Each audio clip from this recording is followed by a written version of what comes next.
So the cataract surgery usually done now is extracapsular cataract surgery. In extracapsular cataract surgery, the entire part of anterior lens capsule is being removed. The nucleus is removed, and the cortical matter is removed, and the capsular bag is left behind, attached with its zonular attachments. So first, a limbal incision of about 7 to 9 millimeter is given with the help of a knife and corneal scissor. Uh, Stage suture is passed and it is loosened. Anterior lens capsule is cut in the center as anterior capsulotomy or CCC, uh, continuous curvilinear capsulorhexis. With the help of a fluid wave passed between the peripheral part of capsule and the nucleus cortex, separate the nucleus from the capsule. Then the nucleus is being brought in the antechamber and is removed. The remaining cortex and the epinucleus is removed with the irrigation and aspiration. The IOL is implanted in the capsular bag and the wound is closed with the interrupted or continuous steno-nylon sutures. The antechamber is reformed with BS.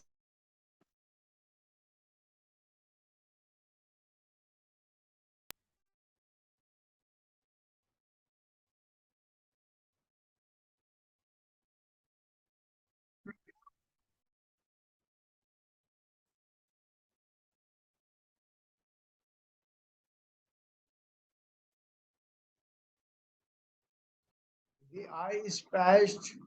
The patch is removed next day with the dark glasses provided. Post-operative treatment is provided, and the total post-operative recovery takes 6 weeks when we can remove the sutures and when the glasses are prescribed. So these are the steps of extracapsular surgery. As I told you first, with the help of a knife and uh, corneoscleral suture, scissor, uh, 7 to 9 millimeter wound is being fashioned at limbus. A capsulorhexis is done, capsule is open, anterior capsule is open, and the nucleus is being removed uh, from the eye. Then the cortex and the epinucleus is washed out. Then a lens is being implanted in the capsular bag. The chamber is reformed with air, and sutures are applied, uh, and the wound is closed.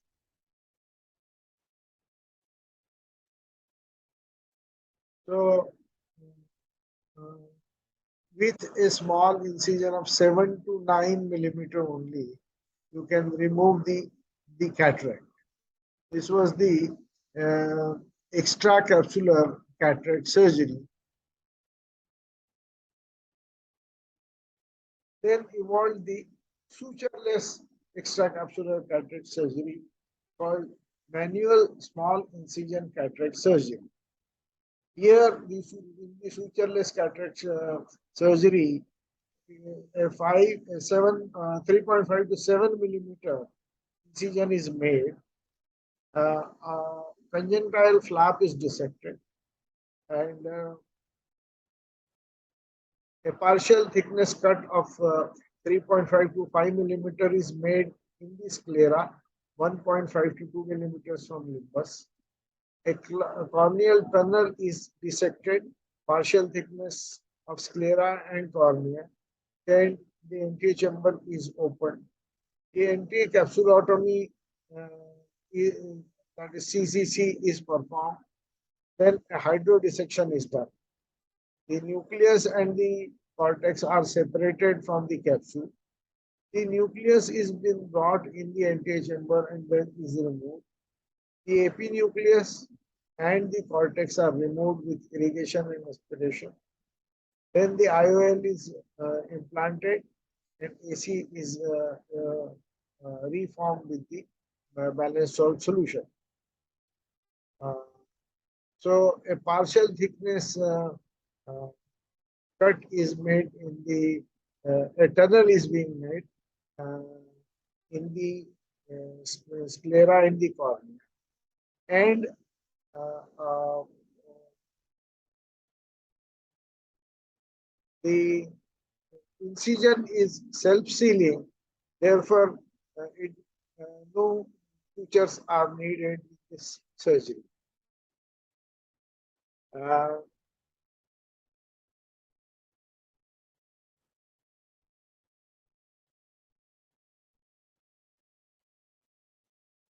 so, this is the lim- limbus. First,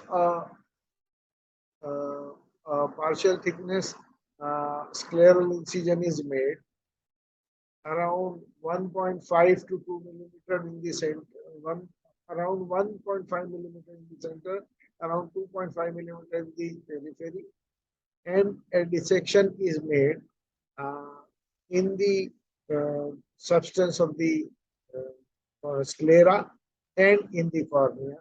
And in cornea, further dissection is made around 1.5 millimeter.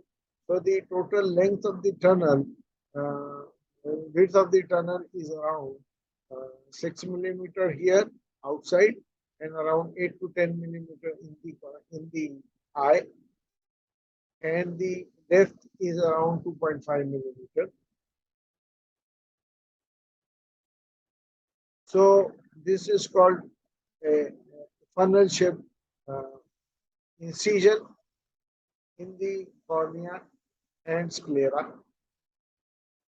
which is self-sealing.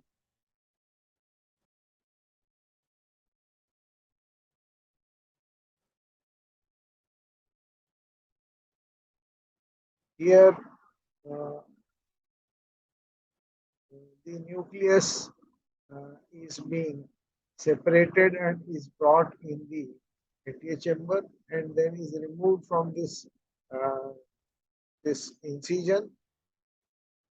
The IOL is being implanted in the eye. The modern technique of the cataract surgery, which is also an extracapsular cataract surgery, is called phacoemulsification. In this, the nucleus is emulsified by a phacoemulsification machine or phacoemulsifier, and the lens matter is removed with the suction, while a physiological aqueous substitute or BSS balanced salt solution replaces the evacuated fluid under electronic control. The technique requires a small incision and surgery is usually sutureless. So this is one of the most advanced technology technique depending on the machine called phacoemulsification unit. A small opening is made at limbus or clear cornea of 2.2 millimeter to 3.2 millimeter. Again, which is a three-planar incision, partial thickness in the sclera, in the cornea, and then uh, the antechamber is open. So it makes a self-sealing wound. The anti-capsulotomy or CCC is made. The nucleus is separated from the epinucleus and cortex by hydrodissection and hydrodelineation. Then tip of a hollow phaco needle with the sleeve is inserted in the antechamber with the which oscillates with the help of an ultrasound energy generated by phaco handpiece. The speed of around 60,000 oscillations per second in microns. This breaks the nucleus into very small particles, which is sucked out of the eye with the fluid. The soft epinucleus and cortex are aspirated by the irrigation aspiration. A foldable lens, intraocular lens implant, is inserted through a small opening of 2.2 to 3.2 millimeter, which opens up in the capsular bag and fixes itself. This does not need any suture and wound is very small and self-sealing.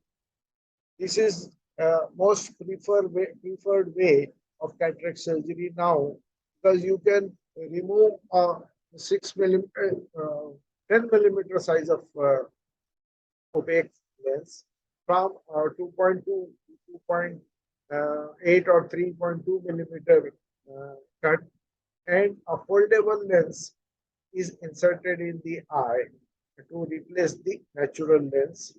This helps in a very good visual rehabilitation, and because the incision is small, induced astigmatism is also less, and you can uh, plan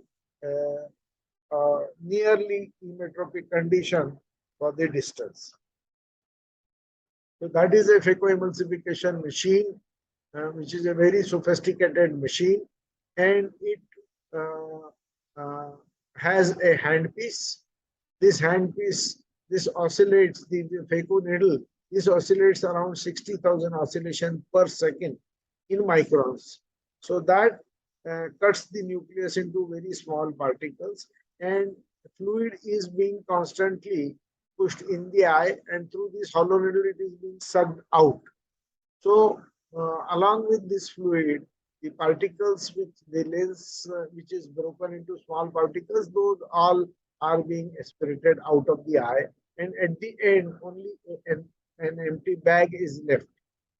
So you do a small incision around 2.2 to 2.8 millimeter, partial thickness in the cornea, and then enter in the anterior chamber.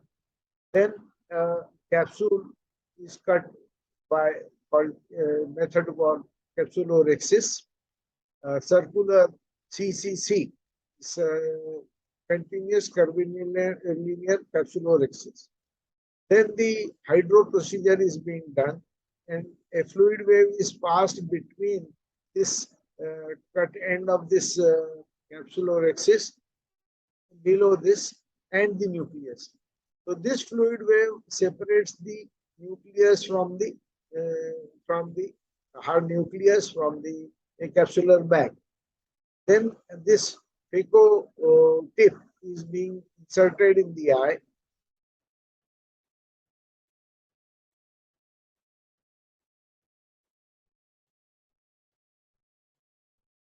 Phaco tip is inserted. The probe is inserted, and this breaks the nucleus into very small pieces, and it is being sucked out.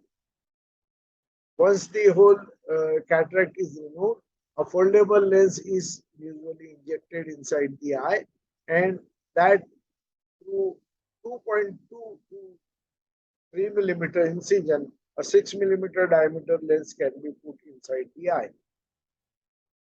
You can also use some special forceps called folder forceps, or injector cartridge, where the lens is being folded in an injector, and that tip is only inserted in the eye and is pushed by the injector, and uh, through a very small opening a large lens can be put inside. So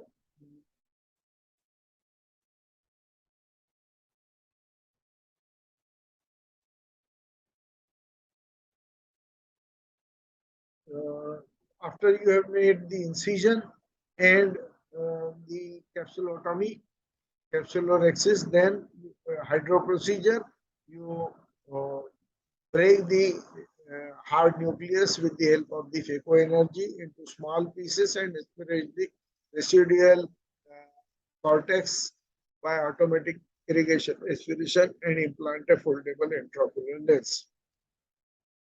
Now the question is, what will happen if the patient is not ready for surgery? You have explained the patient that, look, you have a cataract and you will need surgery. And if the patient is afraid or for whatever reason is not ready for surgery at all, what will happen? For some time, nothing happens. Patient can carry over. So, in fact, uh, into the situation, if the patient wants some time before exactly the surgery is being done, it can be done based on the density of the nucleus. But if the surgery is delayed beyond a specific time, when the cataract has become hypermature and induces secondary glaucoma, then patient may turn blind even after a good surgery. If the cataract uh, gets complicated and a secondary glaucoma is established, and even if you and that damages the optic nerve, then even if you control this glaucoma and remove this cataract later on, once the optic atrophy has happened, then the vision will not restore.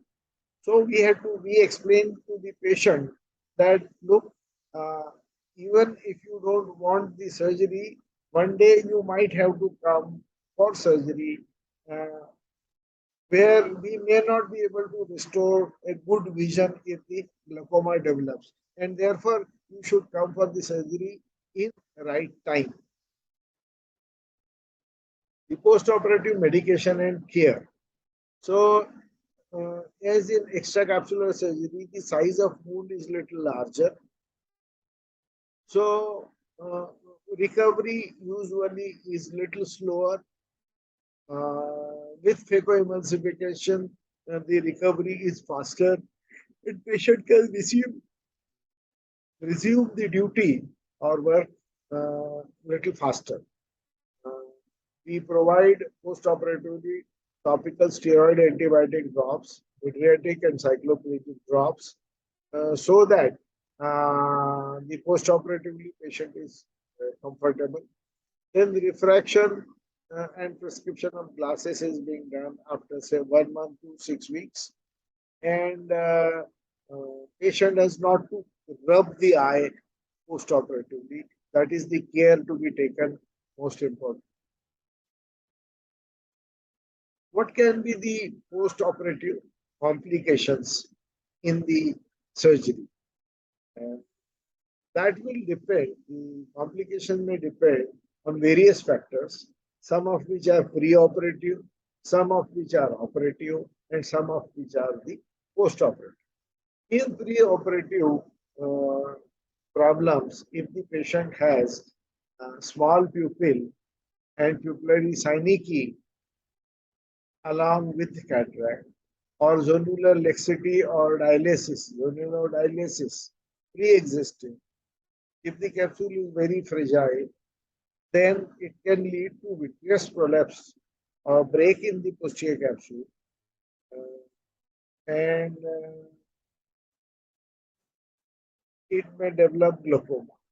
If there is associated glaucoma, there may be problems.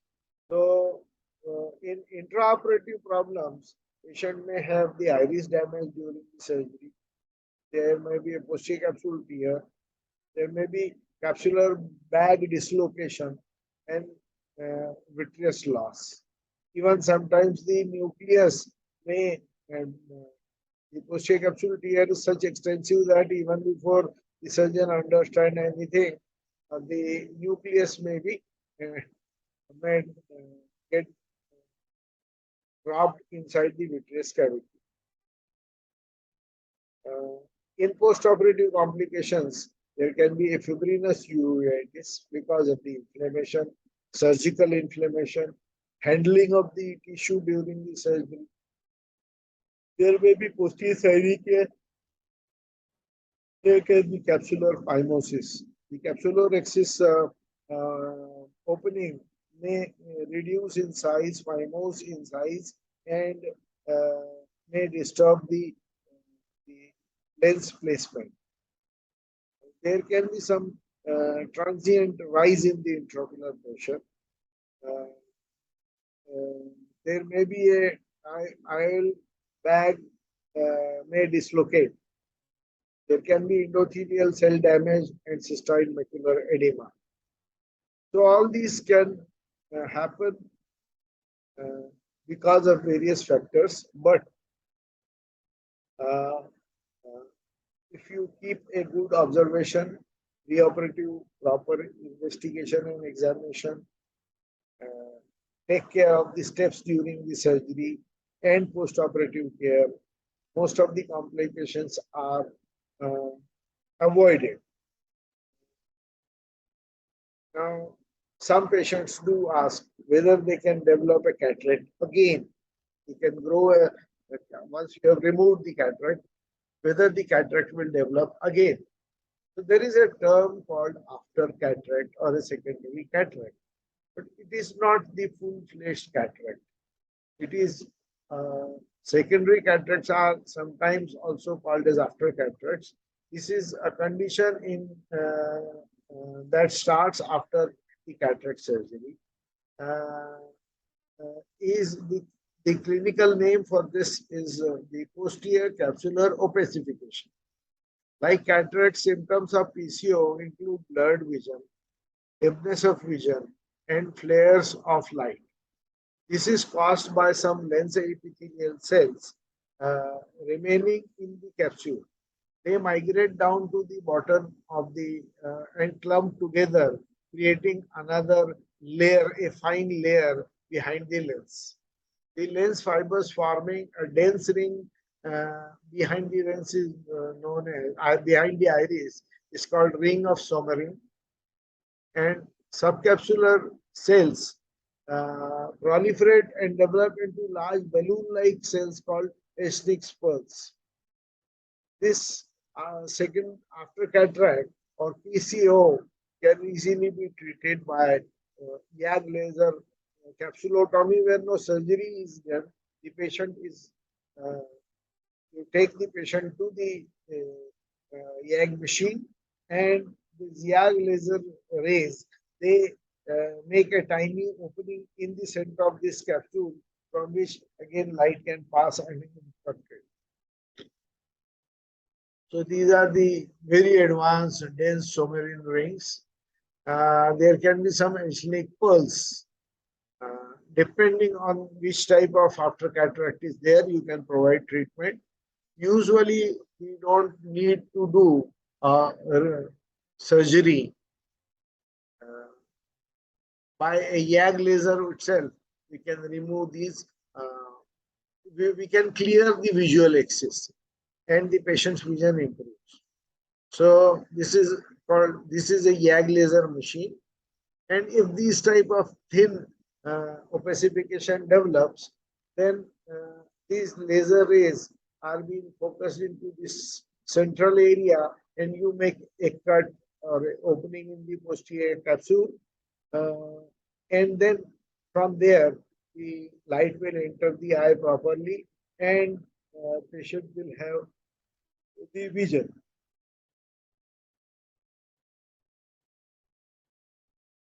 Now, usually the question may be asked, what is the importance of cataract in day-to-day general practice? Doctor, sir, I'm not going to become an ophthalmologist. Why should I know about such details about cataracts? So the answer is, as a doctor, you should know that every cataract needs a timely surgery. This is the one very important message which you must carry even if you are not an ophthalmic surgeon. The what is the public health importance of the cataract? So the cataract is the biggest cause of avoidable blindness, which means that uh, if the patients develop cataract and are not treated, they turn into blind or they're not able to see, and they're at least economical blind. But if they are operated in time, 60% of total blindness is due to cataract, and you can uh, treat all the cataract cases. So, uh, in year uh, 2020, some 31.6 million blind people were there, out of which 15 million plus were because of cataract. You can assume, you can understand how important and how large is this problem, which is treatable. for which the government has made arrangements under National Program for Control of Blindness to uh, treat the or provide the facilities for even a free treatment for cataract everywhere in the country. Uh, our National Program for Control of Blindness is the first and the largest community health program. Uh, it is aimed to reduce the avoidable blindness, improve the eye health infrastructure, and provide a good eye health education. The economic burden on the community. Uh, the, this is not exact figure, but to show an example, if out of 31.5 million cataract, 50% are cataract cases, that is 15 million, and they remain blind for 10 years, say.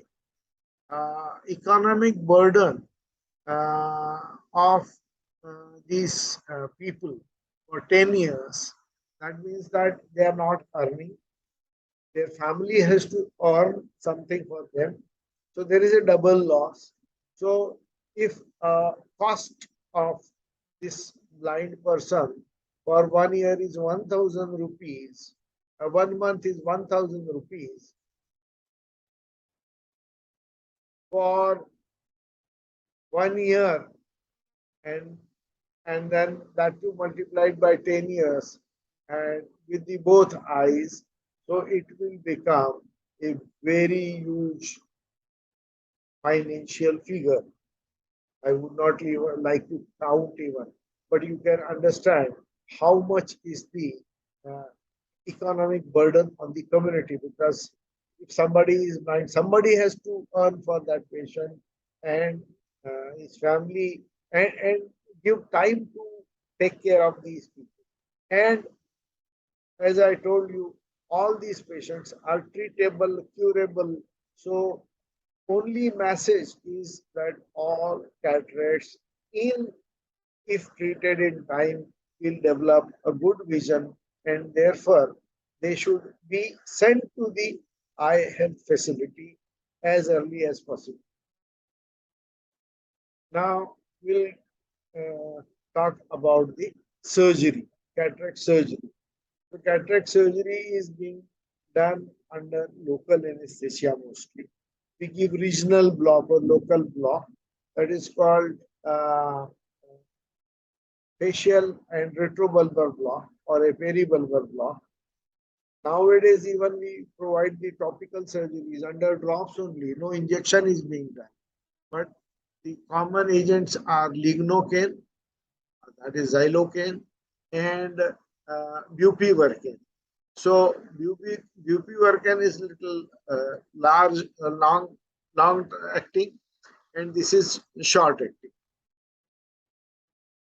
There are various instruments needed, especially for intracapsular surgery. We used to use this intracapsular forceps to hold the capsule, and vectis and lens expressor. But for the and these are the instruments for the newer type of surgery: a corneoscleral scissor, for limbs forceps, wire speculum, dialer, iris spatula, and a Macpherson's forceps, bimanual irrigation aspiration cannula, and a iris holding forceps. We have various knives: crescent knife, side port knife, blunt edge keratome, and enlarger, and a sharp keratome. For extracapsular cataract surgery, the instruments, there are different instruments needed. For a congenital cataract, uh, as I told you, the congenital cataract may be because of various factors. When the disturbance occurs before birth, the child is born with congenital cataract. If the congenital cataract, the opacity is limited to either embryonic or fetal nucleus. The developmental cataract may occur from the infancy to the adolescence, and therefore such opacities may involve infantile or adult nucleus or deeper part of cortex or capsule. They are detected in the beam of slit lamp after full mydriasis.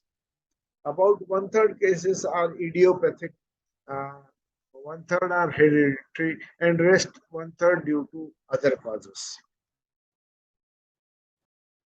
Uh, Hereditary cataract in inherited cases without any systemic disorder, the mode of inheritance is usually autosomal dominant. There are certain genetic changes in their genes which turn them to the cataract in the early age. Inherited cases with systemic disorder include chromosomal disorder, trisomy 21, skeletal disorders, Strickler syndrome, central nervous system disorder like cerebro ocular facial syndrome, and renal system disorder like Lowe syndrome. The maternal factors, the malnutrition during pregnancy, infection, maternal infections like rubella uh, is associated with cataract in 50% of cases. Other maternal infections like toxoplasmosis and cytomegalovirus infection uh, are also responsible for cataract formation. Sometimes the drugs injection may lead to, during pregnancy, may lead to early cataract formation or even congenital. Thalidomide was one such drug which is now totally banned, but still in certain cases the corticosteroids might have to be used and they can also lead to early cataract formation.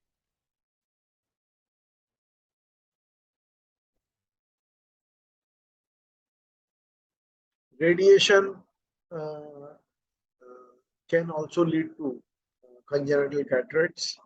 Uh, Fetal or infantile factors like deficiency of oxygenation, anoxia owing to the placental hemorrhage, birth trauma may cause cataract, metabolic disorders of the fetus or infant such as galactosemia and galactokinase deficiency and neonatal hypoglycemia may lead to cataract formation.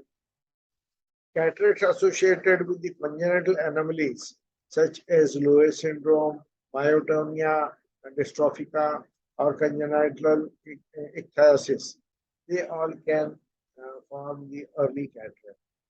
The ocular diseases associated with developmental cataract include the persistent hyperplastic primary vitreous, aniridia, anterior chamber cleavage syndrome, retinopathy of prematurity, lenticular posterior, lenticonus posterior, or microphthalmos. Malnutrition in early infancy may also cause developmental cataract. Now, the clinical types may be congenital capsular cataracts, anti-capsular cataract, uh, they are non-axial, stationary, and visually insignificant. The posterior capsular cataracts are rare but can be associated with persistent hyaloid artery remnants. Polar cataracts. The anterior polar cataract involves the central part of the anterior capsule and joining superficial most cortex. Due to delayed development of anterior chamber, in this case, the opacity in congenital is congenital, usually bilateral, stationary, and visually insignificant. Due to corneal perforation, such cataracts may also be acquired in infantile stage following contact of the lens capsule with the back of the cornea. If the child develops some uh, neonatal conjunctivitis and there is a perforation in the cornea, the child may develop a congenital cataract. Uh, Morphological types of congenital cataract. It can be thickened white plaques in the center of anterior capsule, anterior pyramidal cataract. They are in this thickened capsular opacity, cone shaped with apex towards the cornea. Reduplicated cataract or double cataract, sometimes along with the thickening of the central point of the anterior capsule, the lens fiber lying immediately beneath it also become opaque and are subsequently separated from the capsule by a layer of transparent fibers in between. The buried opacity is called imprint cataract, and other two, uh, and the two together constitute the reduplicated cataract. Posterior polar cataract, this is very common lens anomaly and consists of a small circular circumscribed opacity involving the posterior pole. Uh, Posterior polar cataract may be associated with persistent hyaloid artery remnants or posterior lenticonus and persistent persistent hyperplastic primary vitreous. The posterior polar cataract occurs in two forms, a stationary form and a progressive form. A progressive form in which it progresses after birth, it has typically onion whirl appearance. So this uh, opacity is just in the center and is densely adherent to posterior pole or posterior capsule. And many times when we try to hydrodissect these opacity, the nucleus, it may give way. The posterior capsule may rupture, and even before anything is understood, the whole lens nucleus may get dropped in the posterior capsule, posterior chamber.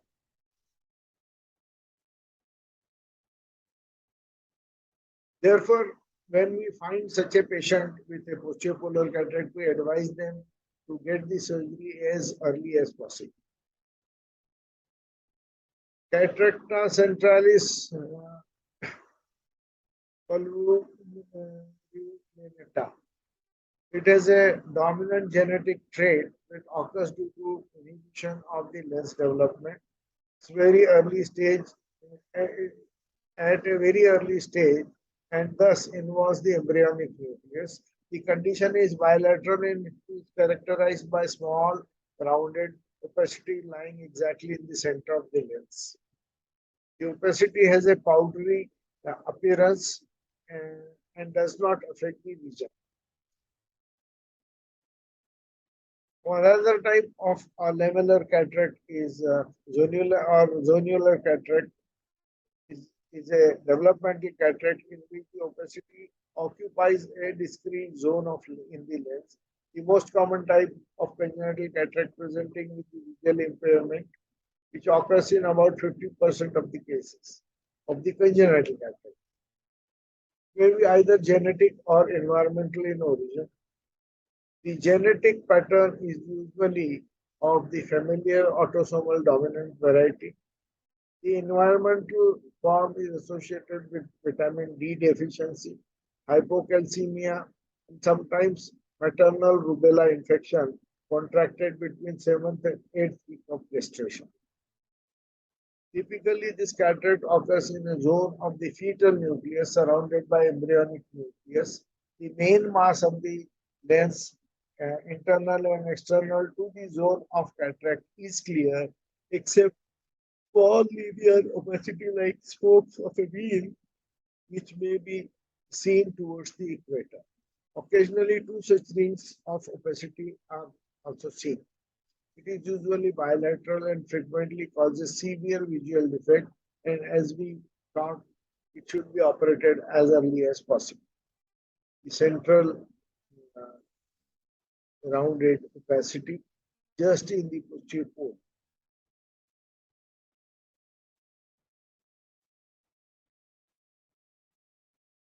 The sutural uh, and the axial cataracts, they are comparatively of common occurrence and consist of series of punctate opacities scattered around and interior and posterior Y sutures.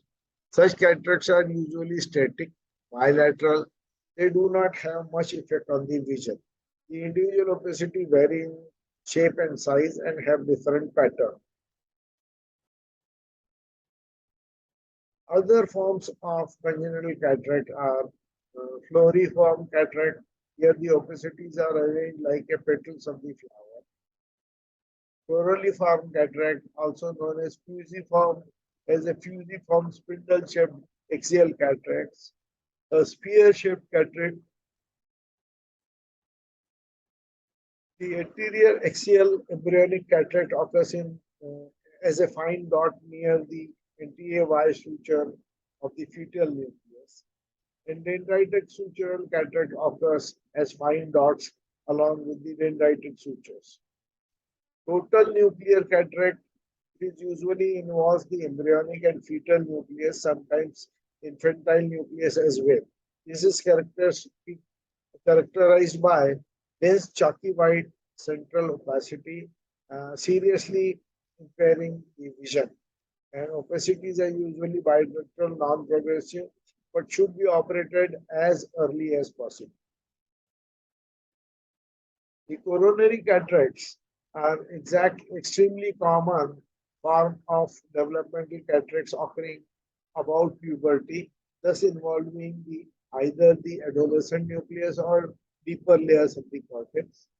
The opacities are often uh, many hundreds in number and have a regular radial distribution in the periphery of the lens, the corona of the club-shaped opacities encircling the central axis. Since the opacities are situated peripherally, vision is usually not affected, and this will go only as a clinical observation, does not need any treatment. If the central area is all that clear, the patient's vision is good, therefore nothing active has to be done for this patient.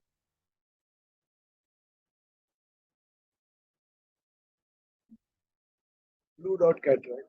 This is also called as cataracta punctata cerulea.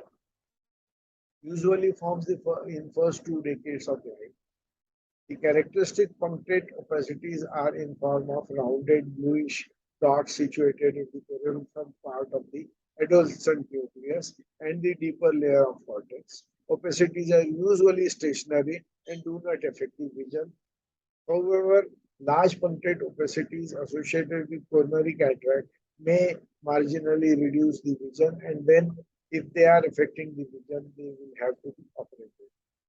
Total congenital cataract is common variety, which may be unilateral or bilateral.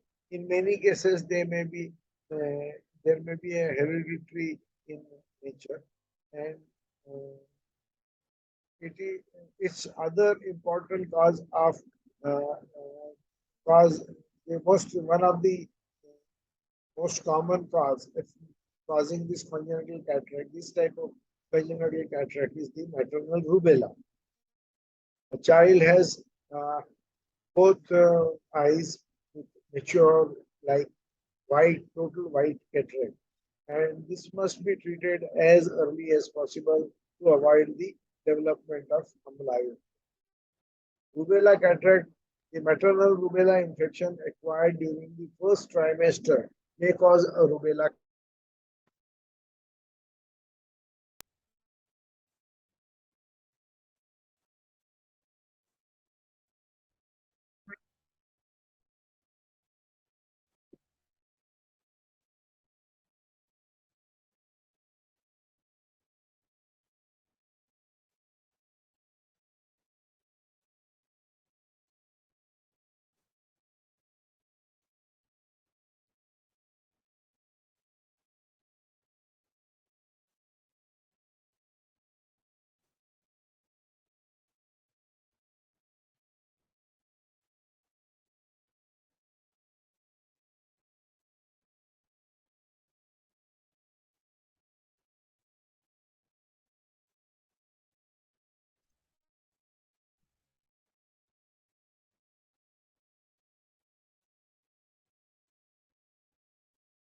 The, ru-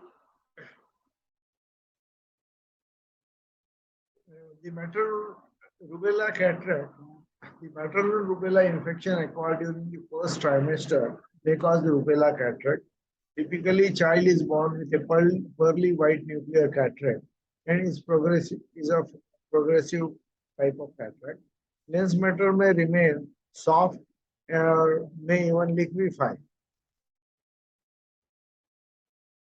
Congenital membranous cataracts, sometimes they may occur total or partial absorption of congenital cataracts, leaving behind a membranous cataract. Such patient may be misdiagnosed as having congenital aphakia, and this is associated with uh, Hallerman Streiff Francois syndrome. Management of the congenital cataract. The ocular examination should be carried out with specific reference to density and morphology of cataract. The density is indicated by the quality of red reflex seen on the distant direct ophthalmoscopy before and after dilatation of pupil. The cataract morphology may suggest the underlying cause. The assessment of visual function is difficult in infants and small children. An idea may be made from the density and morphology of the cataract by oblique illumination examination and the fundus examination. Spatial tests like fixation reflex, post-choice preferential looking test, visually evoke cortical potential, opticokinetic nystagmus also may provide some useful information. The associated with ocular defects which need to be noted include the microphthalmos, glaucoma, uh, foveal hypoplasia, optic nerve hypoplasia, and rubella retinopathy. So the prognosis in these cases, if there is a comorbidity existing, may not be good. Patient may not recover good vision. The laboratory investigation should be carried out before the surgery.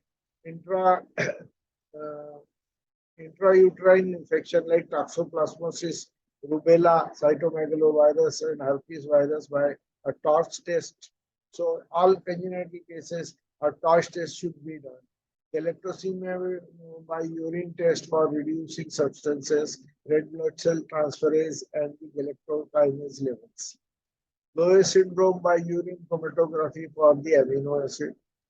Hyperglycemia should be tested by blood sugar level. Calcemia by serum calcium and phosphate levels and X-ray skulls. Indication and timing of a pediatric cataract surgery. A partial cataract and small central cataracts, which are visually insignificant, can safely be ignored and observed or may need non-surgical treatment with pupillary dilatation.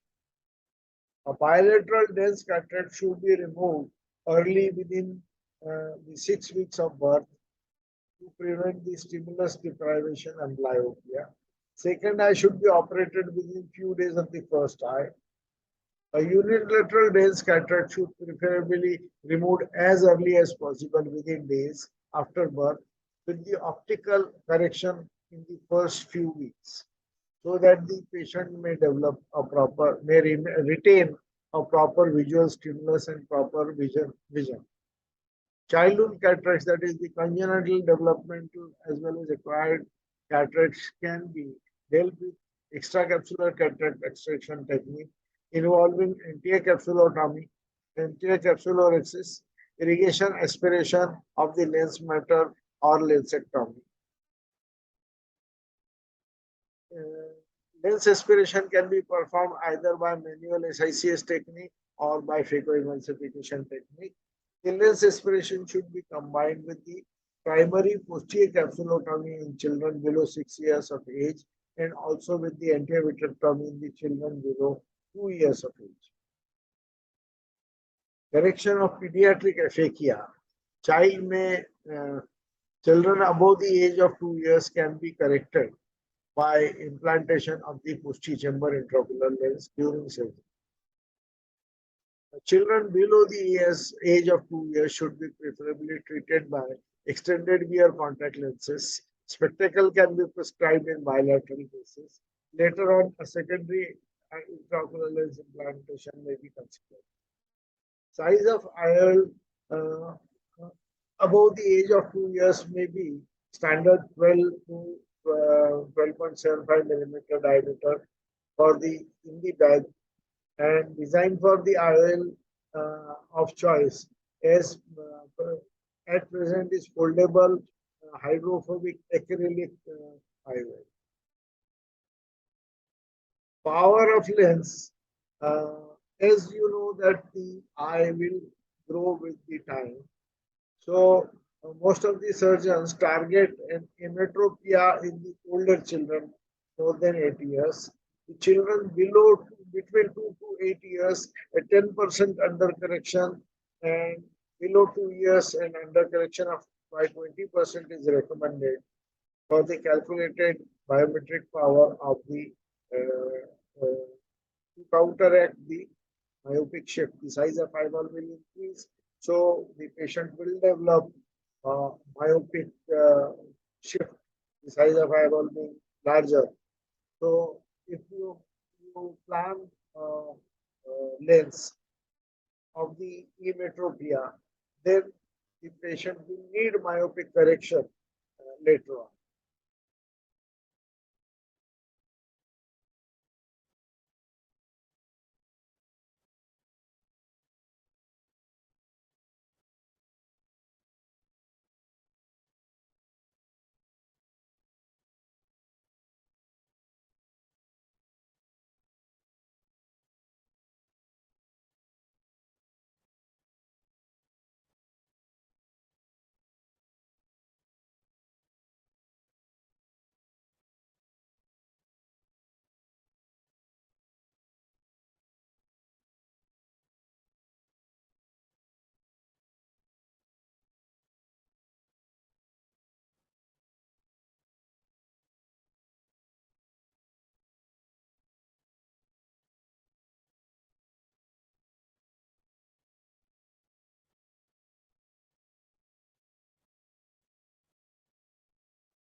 We will now view cataract surgery, SICS, small incision cataract surgery.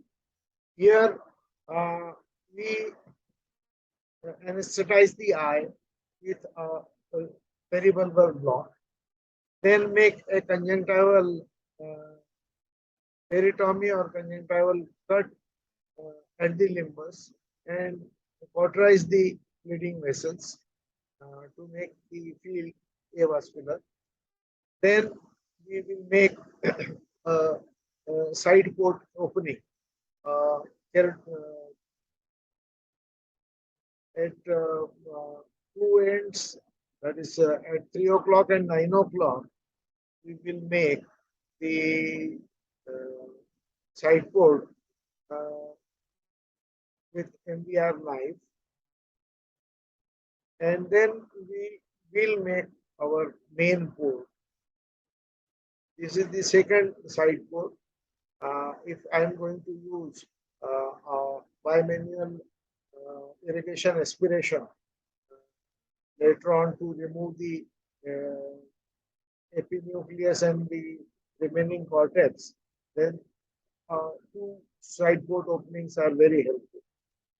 Then we make a partial thickness cut in the sclera around 6 millimeter in length, a frown shaped around 2.5 millimeter in the periphery and around 1.5 millimeter in the center from the limbus, and then that uh, around 300 microns deep, and with the a crescent knife we dissect the cornea and the sclera, the partial thickness.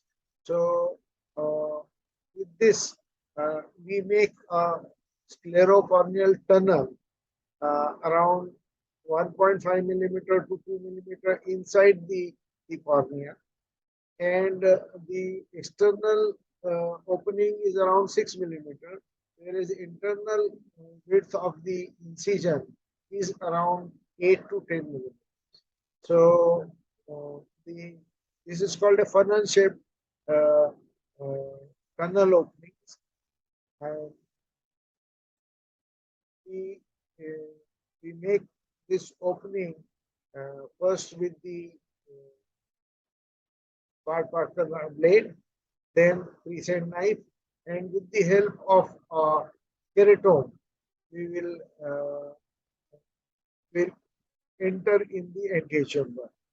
So, this is uh, actual live surgical case recording, and with the help of keratome, which is sharp at the tip, will enter the anterior chamber and make an internal wound. Then under air bubble, we will inject an air bubble, and under air bubble we'll inject a dye called trypan blue. Trypan blue stains the anterior capsule.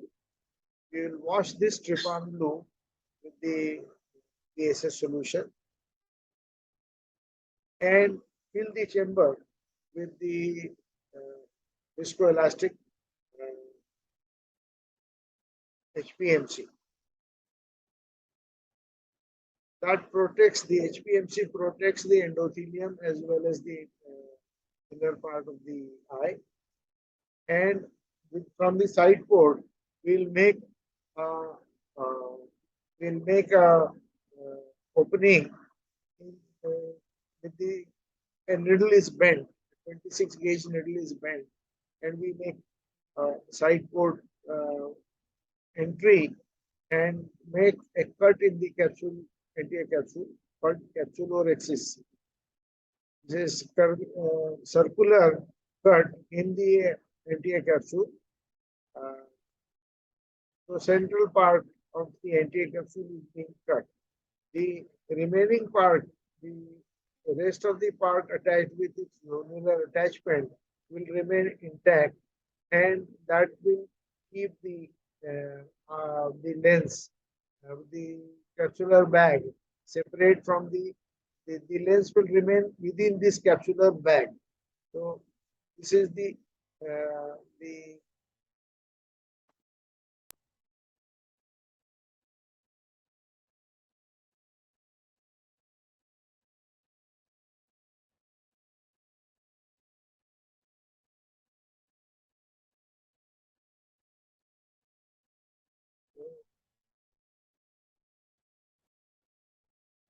then we enlarge the internal wound with a blunt tipped keratome. Here the sides are cutting, but the tip of this keratome is blunt, so that it does not injure the internal corneal endothelium uh, and the inner part of the lens. Then a fluid is wave will be passed between this capsulorhexis margin and the uh, cortex, uh, and the nucleus uh, is being brought into the anterior chamber. So the nucleus is separated uh, from the capsular bag and it is brought in the anterior chamber. Then with the help of a vectis, we'll pass again the viscoelastic in front of this nucleus and behind the nucleus to protect both endothelium and inner part, posterior capsule, and pass an instrument called vectis, with the help of which we will remove this nucleus out of the eye.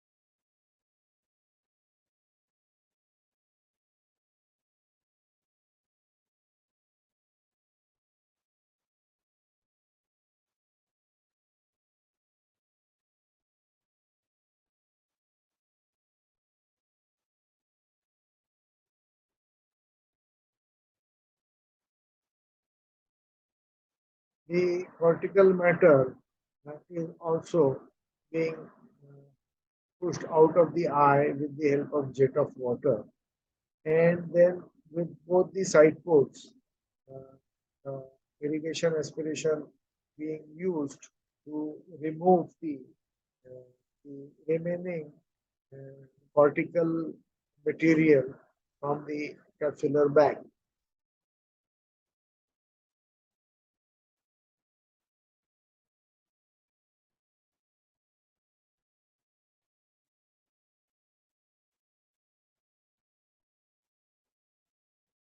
So from one end we are putting fluid in, and on other side we are applying vacuum to remove which holds this cortical matter, which is sucked in the port of this aspirating port, aspirating cannula. Then once the bag is properly cleaned, we'll put some visco in the again in the anterior chamber and in the capsular bag, and then we'll take the intraocular lens from its case, and uh, this intraocular lens, which is made of polymethyl methacrylate (PMMA), is being put inside the eye. And these are the two haptics, and central part is called optic. And this is put inside the bag, and the lens is then thus put in the eye. The air bubble is injected, and all the visco is being aspirated, and finally the eye is closed.